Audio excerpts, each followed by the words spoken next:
নমস্কাৰ আপোনালোক সকলোকে পুনৰবাৰ স্বাগতম জনাই মজিদ বন্ধুসকল পলকতে চামক আজি 9টা গুৰুত্বপূৰ্ণ খবৰ। প্ৰথমটো খবৰ, আপোনাক প্ৰয়োজন নেকি চৰকাৰী পকী ঘৰৰ? ৰাজ্যত চৰকাৰী পকী ঘৰৰ বাবে আৰম্ভ হ'ল আবেদন প্ৰক্ৰিয়া। কেনেকৈ কৰিব আবেদন চাও আহক।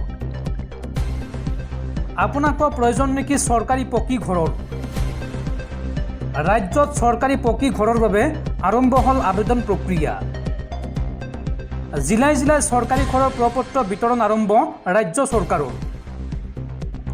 পকী ঘৰৰ লগতে পাব শৌচালয় আৰু বিজুলীও। চৰকাৰী ঘৰৰ আবেদনৰ বাবে আপুনি পূৰাব লাগিব 3 পৃষ্ঠাজোৰা আবেদন পত্ৰ আৰু এই আবেদন পত্ৰ পাব আপুনি পঞ্চায়তৰ কাৰ্যালয় অথবা বিডিঅ অফিচত। আবেদন পত্ৰ পূৰণ কৰিয়েই জমা দিব লাগিব পঞ্চায়তৰ কাৰ্যালয়ত। চৰকাৰী কৰ্মচাৰীয়েও ঘৰে ঘৰেকৈ পূৰণ কৰি দিব আপোনাৰ আবেদন পত্ৰ। মধ্যবিত্ত শ্ৰেণীৰ লোককো চৰকাৰে দিব পকী ঘৰ। চৰকাৰী ঘৰ পাবলৈ আবেদনৰ বাবে থাকিব লাগিব ৰেচন কাৰ্ড।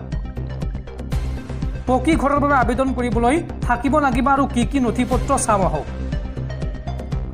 ভোটাৰ কাৰ্ড থাকিব লাগিব, আধাৰ কাৰ্ড লাগিব, পান কাৰ্ড লাগিব, জাতিগত প্ৰমাণপত্ৰ লাগিব আৰু লগতে লাগিব পাছপোৰ্ট সাইজৰ photo. Income certificate, bank account number আৰু এক্টিভ মোবাইল নম্বৰ আপোনাৰ থাকিব লাগিব। চৰকাৰী ঘৰৰ আবেদনৰ বাবে প্ৰয়োজন হ'ব এইসমূহ নথিপত্ৰৰ। আৰু লগতে আপুনি অনলাইনৰ জৰিয়তেও আবেদন কৰিব পাৰিব চৰকাৰী ঘৰ পাবলৈ। অনলাইনত আবেদন কৰিব পাৰিব pmay.mis.gov.in এই ৱেবছাইটৰ জৰিয়তে। পৰৱৰ্তী খবৰ, অসমত আজি হিন্দু সমাজৰ অস্তিত্ব বিপদাপন্ন। গতিকে কংগ্ৰেছত কোনোবা গ'লেও হিন্দু হৈ থাকিব লাগে।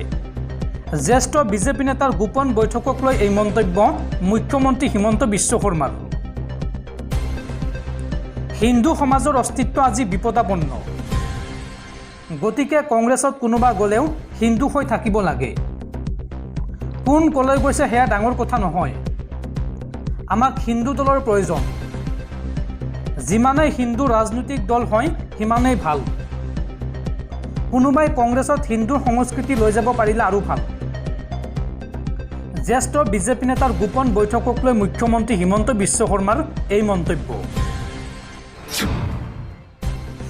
পৰৱৰ্তী খবৰ, আকাশলংঘী হ'ল ৰাজ্যৰ চৰকাৰী চিকিৎসালয়ৰ সেৱা মাচুল।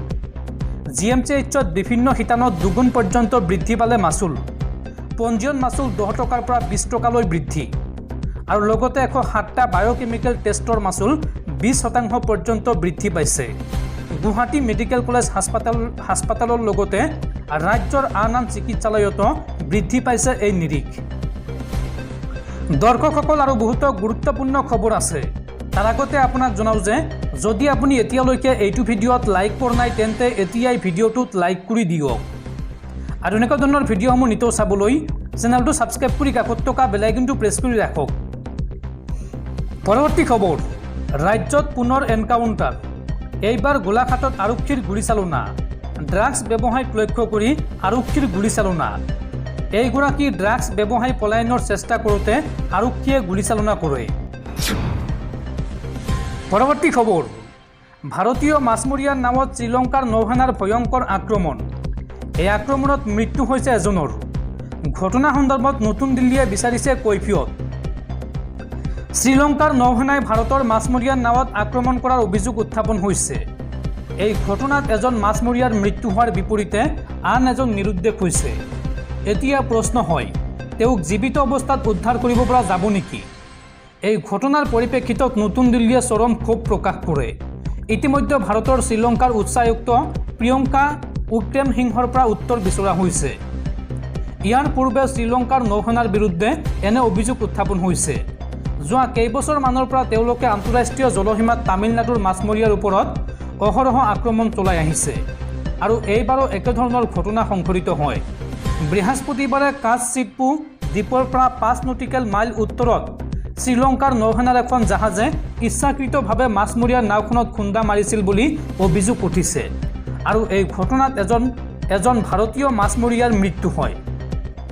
উল্লেখযোগ্য যে কিছুমাহ পূৰ্বে ভাৰতীয় মাছমৰীয়াই শ্ৰীলংকাৰ নৌসেনাৰ বিৰুদ্ধে প্ৰতিশোধ লয় আৰু ইয়াত শ্ৰীলংকাৰ নৌসেনাৰ এজন বিষয়াৰ মৃত্যু হয় আৰু সেই ঘটনাৰ পাছত ভাৰতীয় মাছমৰীয়াৰ ওপৰত আক্ৰমণ বৃদ্ধি পোৱা বুলি অনুমান কৰা হৈছে। স্বাভাৱিকতে ভাৰত শ্ৰীলংকাৰ কূটনৈতিক সম্পৰ্ক পুনৰ উত্তপ্ত হৈছে।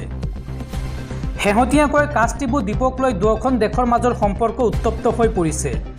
এতিয়া প্ৰশ্ন উত্থাপন হয় যে এই দ্বীপটো ভাৰতৰ নে শ্ৰীলংকাৰ।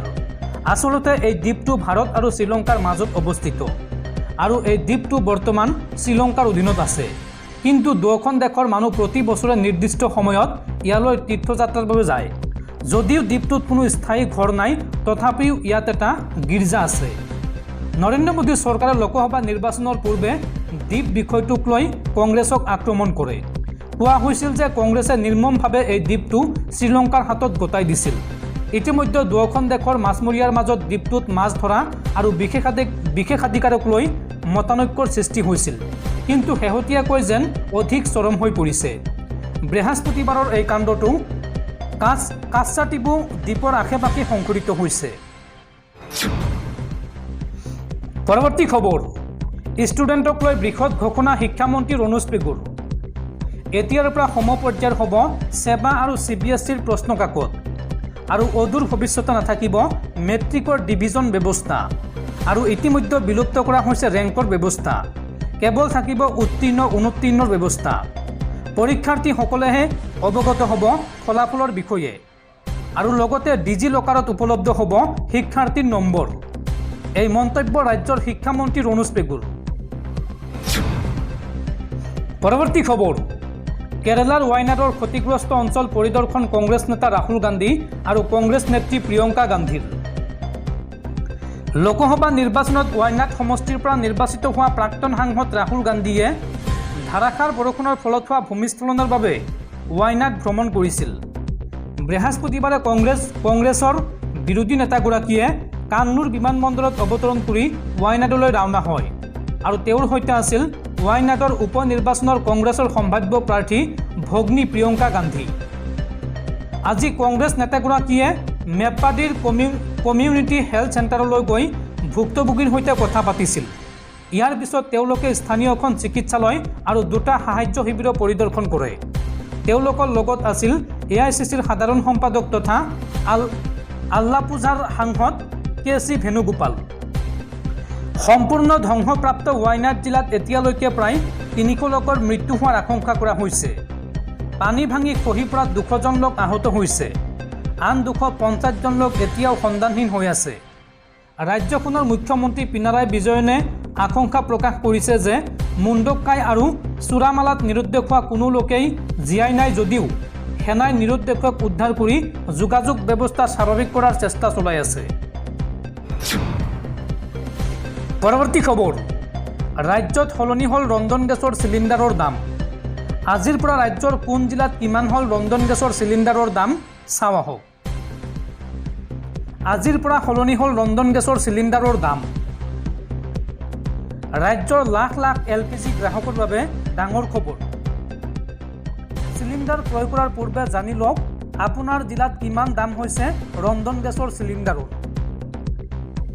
বজালীত 845 টকা, বাক্সাত 860 টকা, বৰপেটাত 845 টকা, বিশ্বনাথত 868 টকা 50 পইচা, বঙাইগাঁৱত 837 টকা, কাছাৰত 937 টকা 50 পইচা, চৰাইদেউত 818 টকা 50 পইচা, চিৰাঙত 837 টকা, দৰঙত 860 টকা, ধেমাজিত 868 টকা 50 পইচা, ধুবুৰীত 853 টকা 50 পইচা, ডিব্ৰুগড়ত 802 টকা, ডিমা হাছাত 961 টকা 50 পইচা, গোলাঘাটত 819 টকা 50 পইচা, গুৱাহাটীত 852 টকা, হাইলাকান্দিত 946 টকা, হোজাইত 875 টকা, যোৰহাটত 818 টকা 50 পইচা, কামৰূপ মেট্ৰত 852 টকা,